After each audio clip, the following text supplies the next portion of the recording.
Hey there Cosmic Warriors, and welcome back to another video. Okay, so in today's video we are going to be taking a look at when you may fall pregnant or when you may raise a child or a baby according to astrology. So yes, we're going to be looking at some timing and prediction techniques today, so if you're interested then stay tuned. However, before we do get started, certainly make sure that you give this video a like if you like it. Also make sure to subscribe if you have not already, and to of course click that little bell icon so that you can keep yourself updated with further content from myself. And one more quick thing to mention, and that is that I have a merchandise store there. I've got some pieces available, so if you are interested then go to the description box below. Okay, so with all of those introductions out of the way, let's do this.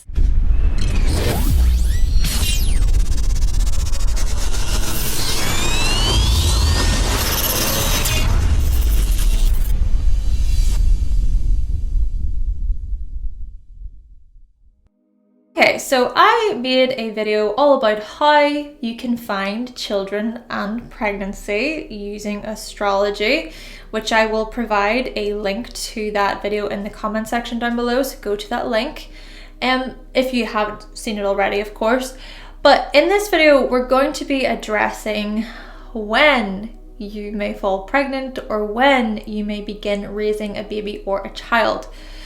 Now, of course, I understand that people's experiences and circumstances differ, such as some people not being able to fall pregnant, or some people deciding to adopt instead, or some people deciding to get a sperm donor.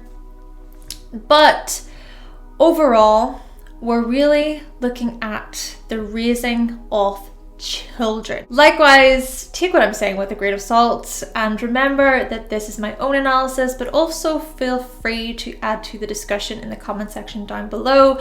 Oh, and as usual, make sure to consider your own individual chart. Right, so with all of that being said, you're going to need a copy of your transits and your progressions, along with a copy of your solar return chart. I have made a video all about how you can find these things along with what they mean. Again, I will put a link in the comment section, so make sure you watch that video and then come back here. But if you're already up to speed with transits and progressions and solar returns, then let's start by looking towards the 5th house for indicators of pregnancy and children. And this is because the 5th house rules over children in astrology. Now, I'm going to explain this partly using my own mother's placements. I hope that's okay. The reason for why is because, well, my mom has had 6 children. That's a lot of children. Okay, so when my mother fell pregnant with me, the North Node was in her 5th house in her solar return chart, and Uranus was also in her 5th house in her solar return chart. And it's interesting because with the North Node in the 5th house, it can suggest an emphasis or a focus on children. And then with Uranus in the 5th house, this can suggest unexpected pregnancies. Therefore, perhaps during a 5th house North Node solar return year, maybe you'll become a parent, maybe you'll fall pregnant, or during a 5th house Uranus solar return year, maybe you become a parent or fall pregnant unexpectedly. However, what's even more significant about this is that my mum also had Sun conjunct the Moon during that particular solar return. And when it comes to pregnancy and fertility, the Moon is often representative of these things. Cancer and the Moon in the 4th house, they all rule over things like motherhood and raising a family and setting up a nest. Likewise, I also picked up on how my mum had Sun, Moon and Mercury in the sign of Cancer in the 8th house in her solar return chart. So this was a different solar return chart during the time that she fell pregnant with a different sister of mine. Keeping in mind that the 8th house can also pertain to the likes of birth and pregnancy as well, which following on from this point, I said in the How to Find Children in Pregnancy video that the 8th house is about the joining of resources and finances between two people, and a part of this joining, merging process, well, it can naturally involve the creation of a child together. So sure, the 5th house looks at the creating or the reproducing of children, but the 8th house looks at the possession, so to speak, of children. So this whole idea of two people being bonded together through the act of reproducing a child, where they then share their responsibilities towards the child between one another. And what's quite fascinating about this is that my sister acted as that child between my parents. She was the first child that my mum and dad reproduced together. And so going back to my mum having Sun and Moon and Mercury in Cancer in the 8th house in the solar return chart, I think this aligns quite well with this merging, bonding dynamic that I've just explained. And so maybe having Moon or Cancer in the 8th house in the solar return chart, these things can be an indicator of pregnancy, or again, maybe having Sun conjunct the Moon in the solar return chart can be an indicator of pregnancy as well. Going back to the 5th house, another indicator of pregnancy or parenthood is the 5th house Moon transit, which, by the way, I know a couple of people who have fallen pregnant during this transit. Likewise, I have a friend who fell pregnant during a 5th house Mars transit. And the thing about Mars is that Mars rules over our sex drive in astrology. And then my mum fell pregnant with another sister of mine whilst Mars was in the 5th house in her solar return chart. And also she fell pregnant whilst Aries was ruling over her 5th house in her solar return chart. So there's that Aries Mars energy to consider there as a potentiality of pregnancy and parenthood. Furthermore, a 5th house Sun transit can be an indicator of pregnancy or parenthood. And fun fact, my mum fell pregnant with both of my brothers during a 5th house Sun transit. Both of my brothers are Scorpios, and she fell pregnant with them during the Aquarius season. And this is quite interesting to me because both of her boys, so both of her sons, were conceived during this 5th house Sun transit. But get this, she had Pluto in the 5th house in her solar return chart whilst she fell pregnant with one of my brothers. And then with my other brother, she had Mars conjunct Moon that had progressed into the sign of Scorpio. And this actually leads me on to some other indicators of pregnancy and parenthood, and it's to do with Scorpio, Pluto and 8th house related aspects and placements. So some indicators could be the likes of a Pluto conjunct Jupiter transit, or a Mars conjunct Pluto transit, or a North Node in the 8th house transit, or even a Mars conjunct Pluto progression. Or this could be Mars in the 8th house in the solar return chart. And especially if Pluto and Mars and the Moon are conjunct, or if they're connected in some way, could be through a trine or through sextiles and so on. Yeah, especially if these things are connected, this could be a great indicator of pregnancy or parenthood.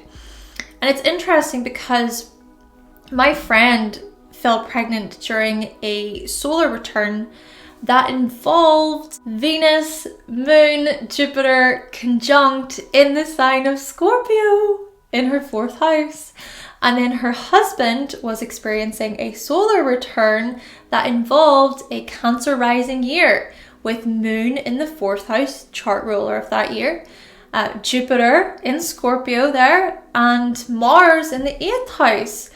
Therefore, when it comes to pregnancy and parenthood in astrology, it's good, it's really beneficial to look at Cancer and the moon and the 4th house, along with Scorpio and Pluto in the 8th house. After all, it's these things that pertain to things like family and home and sexuality and intimacy and shared resources. Though following on from the point of a Cancer rising year, a Cancer rising year in the solar return chart could very well be an indicator of parenthood or pregnancy, but also so can a Leo rising year. I know of 3 people who fell pregnant during a Leo rising year, and then I know of 3 other people who fell pregnant during a Cancer rising year. Likewise, a 1st house moon transit could be an indicator of pregnancy or parenthood, as well as a 1st house moon progression or moon in the 1st house in the solar return chart. In fact, my mom fell pregnant with my other sister when her moon progressed into Libra and was hitting off her natal Libra Mars. And she was also experiencing a Pisces moon transit hitting off her natal Jupiter in Pisces. Likewise, a friend of mine fell pregnant whilst she was experiencing a Jupiter transit hitting off her natal moon in the 1st house. So from this information, the moon is such a good place to look when it comes to indicators of pregnancy and parenthood.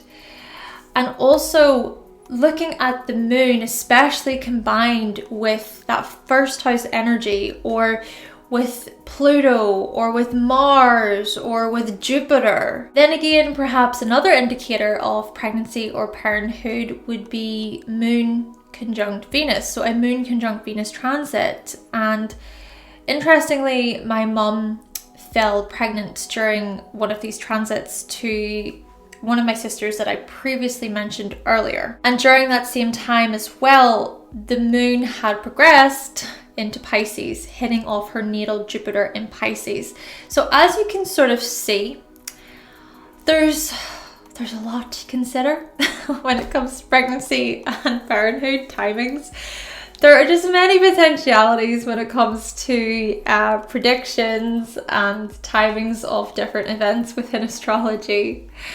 Naturally, however, it's also important to consider your individual chart, like I said. I mean, for my mother, she was born with Venus and the moon conjunct in her natal birth chart.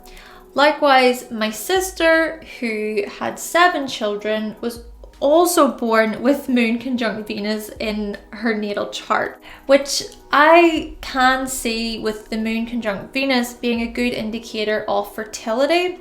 But perhaps your chart says something different. Maybe you do have Venus and the moon conjunct in the natal chart, but then you've got other aspects within the chart, challenging aspects there that could suggest otherwise to having many children. Still though, the aspects and the different placements that I've mentioned so far throughout this video, they still may align quite well with the likelihood of you having a child.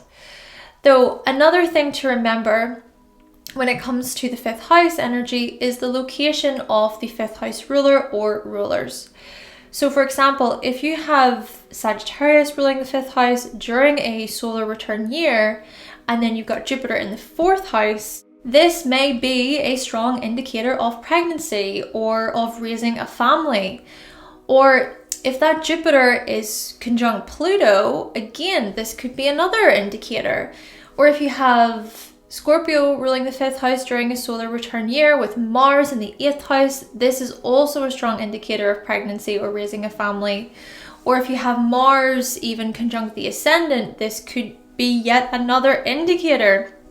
Though another example could even be if you have Pisces ruling the 5th house during a solar return year, along with Jupiter and Neptune there within that 5th house.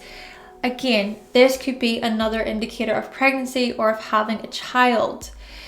Then again, maybe the ruler or the rulers of the 5th house can give some indication or insight into the type of experience you'll actually have when you're pregnant.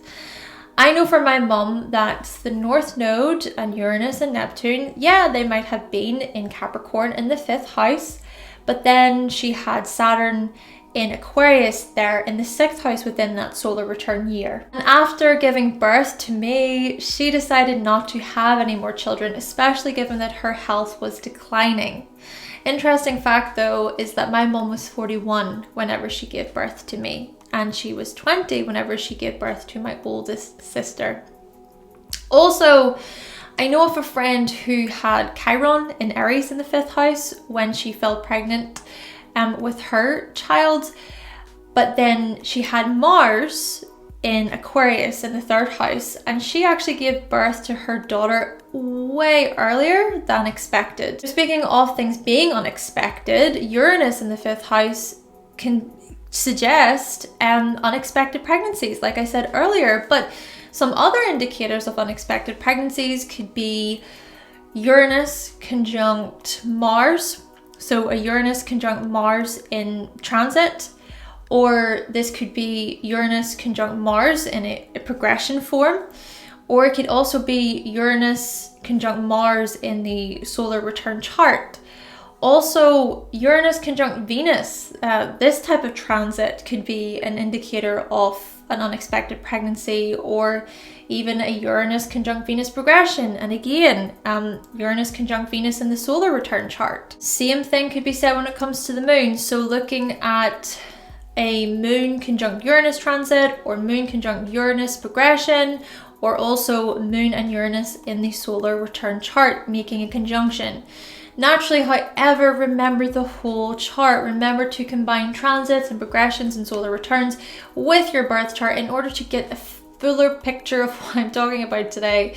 For example, you might experience a solar return year where you have a stellium in the 10th house in Capricorn. Sure, you might have a moon or Mars in the 5th house, possibly pertaining to the likelihood of children, but perhaps there's a stronger emphasis on career throughout this particular year for you. Or let's say, for example, that you've got 4 planets that have progressed into the 6th house for you.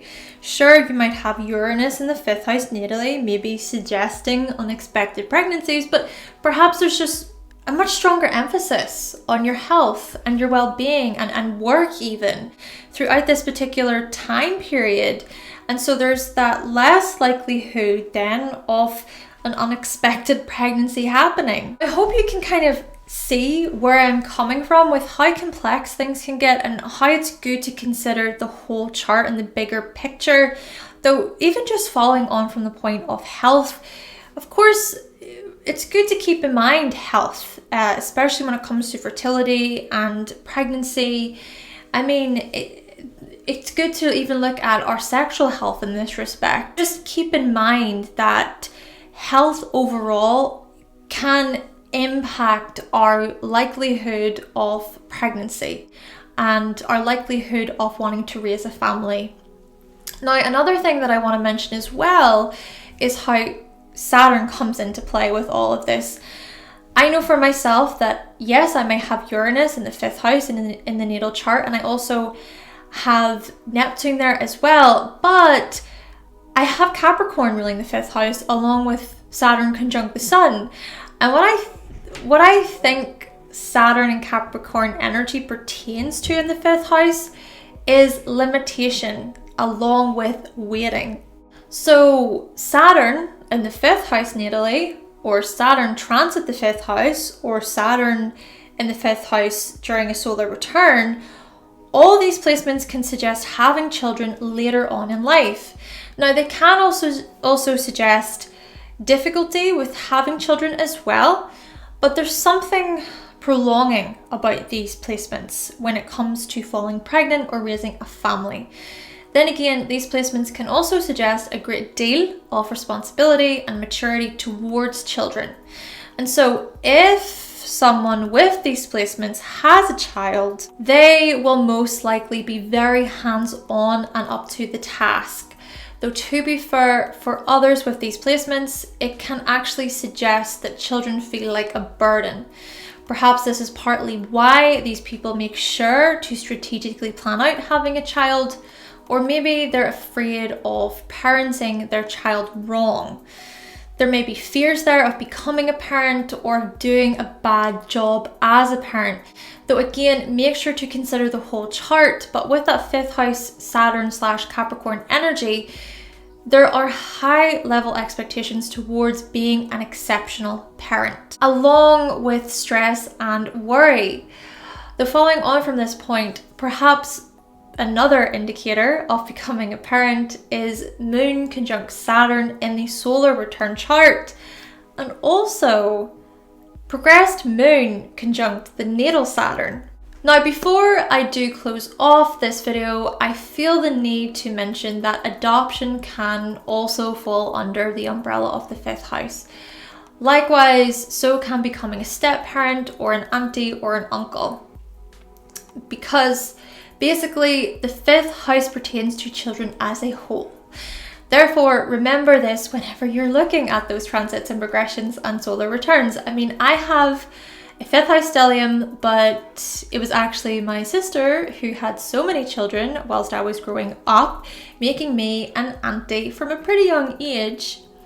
And so maybe in your case, you have energies in your 5th house to suggest things like adoption or becoming a step parent to a child, or maybe you have energies in your 5th house to suggest the decision to not have children altogether. Yeah, things can vary. Things can certainly vary when it comes to things like pregnancy and children, but I do hope that I was able to touch on some interesting indicators of becoming a parent today. Okay then, Cosmic Warriors, so that concludes my video on when you may fall pregnant or when you may raise a child or a baby according to astrology. Now, if you have any thoughts and opinions on today's video, then certainly let us know what you thought of the video in the comment section down below.